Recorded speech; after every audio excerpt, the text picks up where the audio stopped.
Internet adoption forums go unchecked, despite grave danger. Make MSN your homepage. Sign in. MSN News. MSN News. Web. Images. Videos. News. Maps. Search. Home. Thus 2016 election blog. Recall report blog. Crime and justice. World. Science and tech. Pop culture. In-depth. Photos. Video. Internet adoption forums go unchecked, despite grave danger. Reuters photo. Adoptive parents Nicole and Calvin Eason are seen exiting a hotel. 21 hours ago. Megan Twohey of Reuters. Share. Tweet. Email. In the continuing series looking at America's underground child exchange, a policeman reveals he was duped by a couple posing as loving parents on the internet. This is part 4 in a 5-part series, The Child Exchange, Inside America's Underground Market for Adopted Children. Tucson, Arizona.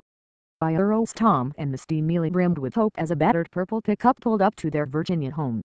It was July 5, 2009, and their house guests had arrived, a husband and wife who had driven from upstate New York to the Mealy residence, just outside of Roanoke.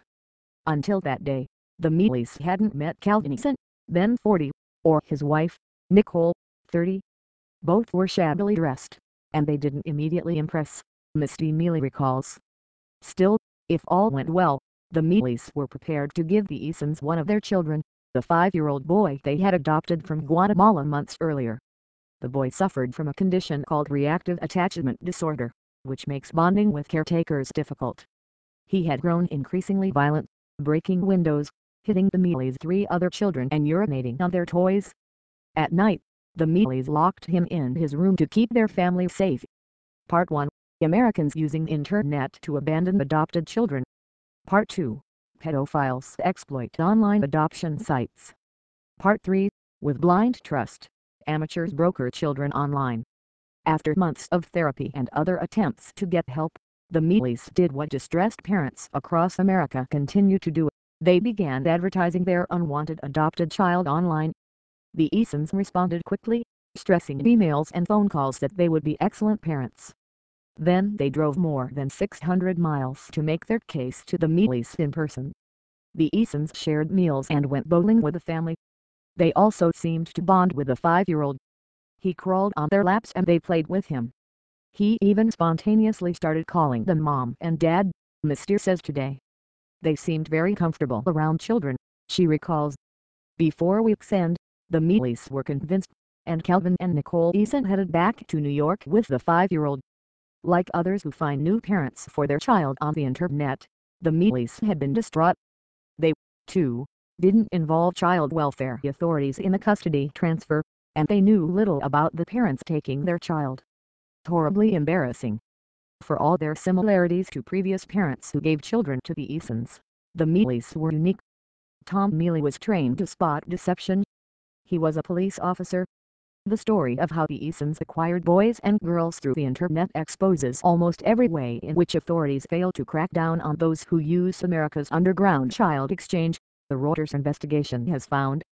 Without involving government officials, parents transfer unwanted children, often foreign adoptees, to virtual strangers they meet online.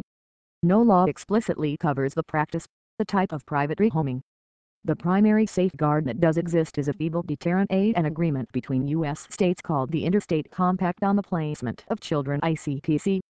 Although the ICPC has been adopted as law by each state, some states attach no penalties to violations of the pact. In others, violations are considered misdemeanors, but even then, officials almost never prosecute offenders.